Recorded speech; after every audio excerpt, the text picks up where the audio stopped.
as I'm going to reiterate across days, it's going to be fast and furious here. We've got back-to-back speakers coming on stage every 15 minutes. And moving on, straight off that, 30,000 hours with AI. How we made our team AI native. Ladies and gentlemen, if you could please help me welcome on stage co-founder and CEO of Nansen, Alex Zvanovec.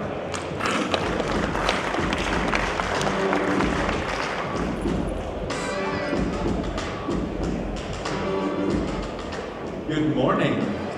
Great to be back here at SuperAI. I was here last year with a talk called 10,000 Hours of AI. And so now I'm back here with the sequel, 30,000 Hours of AI.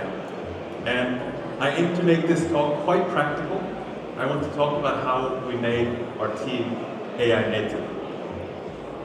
And so 18 months ago, we set out on this journey because we understood that AI is one of the most important technological forces in the world, and we wanted to embrace it with full force. So before I dive into that, let me give you a little bit of context on who I am and a little bit of context on our company. I like to say that I was in AI before it was cool. I took a degree in AI in 2010, that's 15 years ago. People did not realize that AI was actually a degree. That was at Edinburgh University, where Jeff Hinton also took his PhD. I then moved on to start a data science consultancy, and I worked with data science for many years, both as a data scientist myself and as a data scientist manager later on. And then in 2017, I fell down the rabbit hole of crypto. I learned about Ethereum, and I went all in. I moved from Barcelona to Hong Kong, and I joined a crypto startup there. Make a long story short, that didn't go very well, but I ended up founding Nansen as a result in 2019.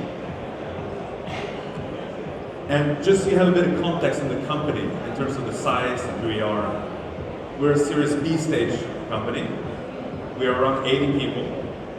We have people across 30 countries, remote first, and we've raised $88 million from investors such as A16Z, Accel, GIC, and many others. Now, why do we exist? Why does this company exist? We believe that every asset will eventually be tokenized. That means it's going to be on-chain, on a blockchain. And as a result, billions of people are going to become owners. In other words, we believe in a future that is the opposite of what the World Economic Forum tells you, that you will own nothing and be happy. We believe you will own something and be happy. And blockchains are going to become the new financial fabric in this world. This is our vision, this is the world we want to create, and our role in it is to help on-chain investors and also on-chain builders surface the signal so that we can help create winners.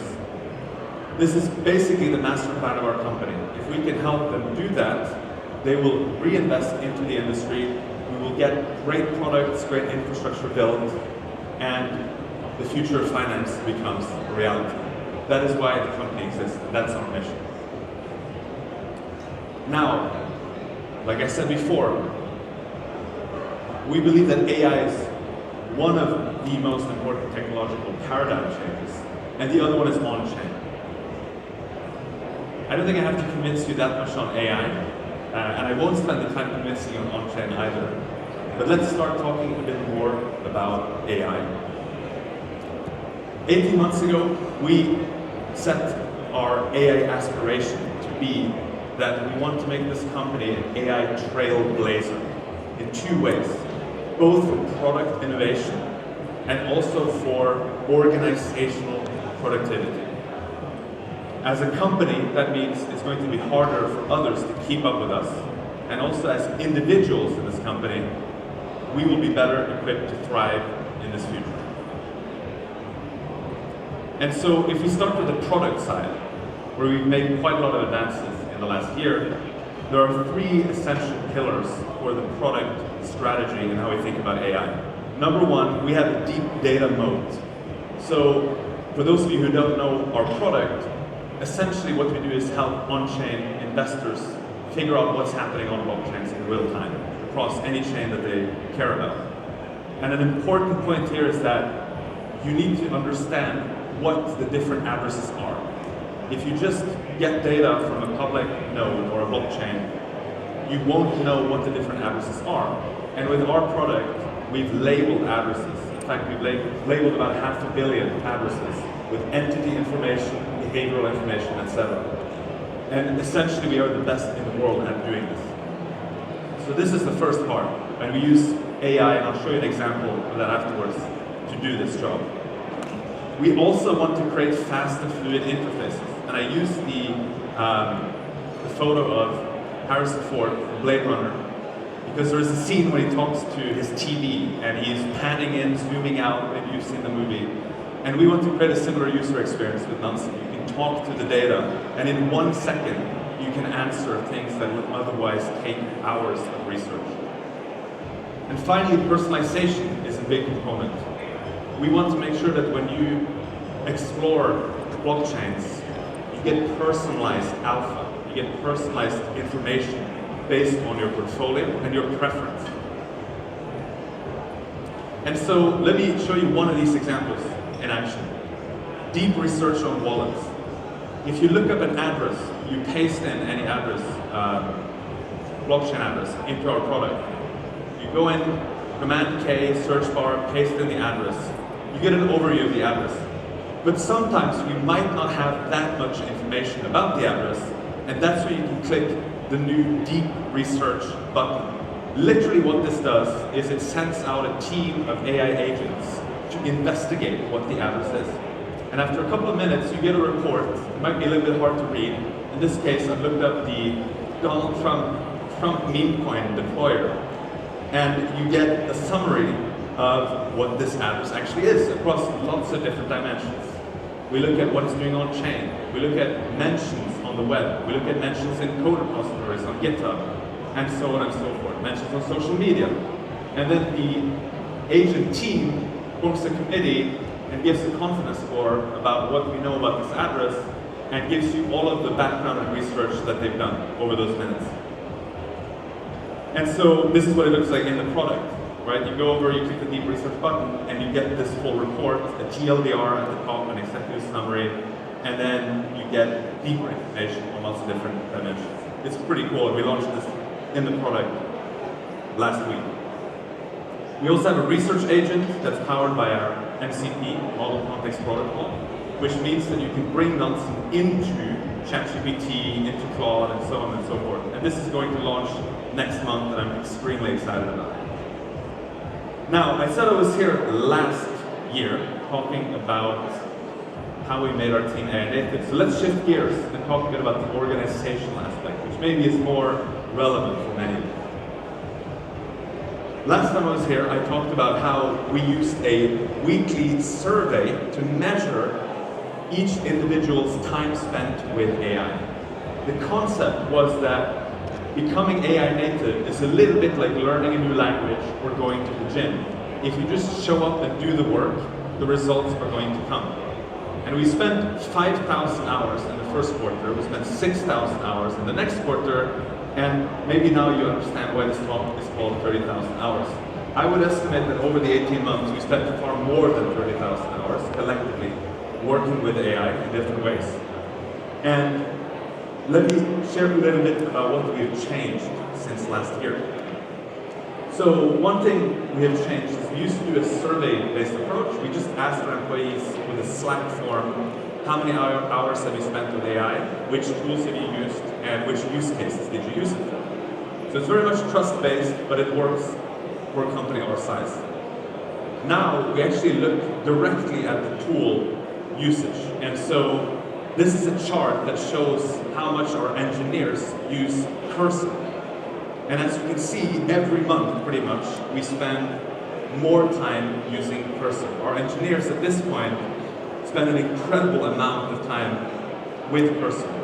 And I think the whole engineering and coding experience has radically transformed for the team. Another shift we've made is to look not just at inputs, but also the outputs that are created. And so some stats here. On a monthly basis, we have more than 1 million lines of code edited or created by AI. Of course, that's not the best metric if you're an engineer to be measuring on its own. We have 38% of our pull requests be reviewed, approved, and deployed by an agent. So it gives a confidence score of how complex the pull request is, and if it's not too complex and it can do it without any intervention, it approves it and auto-deploys it into production. And as a result, we've reduced our median lead time for change by 95%. So those of you in the audience who are familiar with DORA metrics for engineering, productivity metrics, you will probably recognize lead time. This is basically how much time it takes from when you start fixing something or creating something to seeing it in production.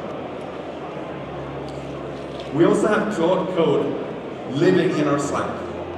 And so this might be a little bit hard to read, but essentially, someone brings up that this button is probably placed in the wrong place. And I say, yes, it should be at this other place. And one of our engineers invokes Claude Code. Claude Code understands the thread, goes out, creates a pull request, another agent approves it, and now the button has been moved from the right part of the screen to the left part of the screen. And so when we first did this, I was very happy because I felt I could take credit for that code change, being the one who proposed the solution. So prepare for a world where CEOs will take credit for your code base. We've also moved from output to outcomes, right? And if you think about productivity, we're in a very special place right now in Singapore, where you've seen a remarkable journey in GDP per capita since the 1960s. And we think about productivity at a very large scale in a similar manner for our company. What is our GDP per capita, or what does it look like? Over the last 18 months since we started this journey, it has tripled. When I say GDP per capita here, I mean annual revenues per head count, but that is effectively the same as GDP per capita. And so how did we do it? Well, we have some AI principles for organizational productivity. And these are pretty basic. Number one, try AI first. If you have a problem, you try AI first. Surprisingly, this is something that is not very intuitive to people, but you should always try AI first. Make AI a team member. You just saw Claude Code. You have to make sure that the AI and the agents are present where the rest of the human team members are. And that's also the third principle. And fourth, you have to proactively make sure that the team upskills on AI. I don't think you can rely on training top-down. Upskilling, I think, is a better word because it means people take more responsibility themselves in order to use AI tools and get familiar with them. But maybe the most important thing that I think everyone has to do is to build an AI culture. You might know the quote, "Culture eats strategy for breakfast," and I deeply believe that to be true. Culture is incredibly important, and making sure that you create a work environment where the default is that you work with AI is incredibly important. I think we live in a world now where you have a bimodal AI nativeness distribution. Lots of companies are laggards. They are fearful of AI, they're worried about security risks and so on, and you have a small bell curve that's very AI native, that's really just accelerating in their use. And you have to think about which of those two bell curves you want to be in on that scale. So, it's all culture. It always has been. Thank you very much.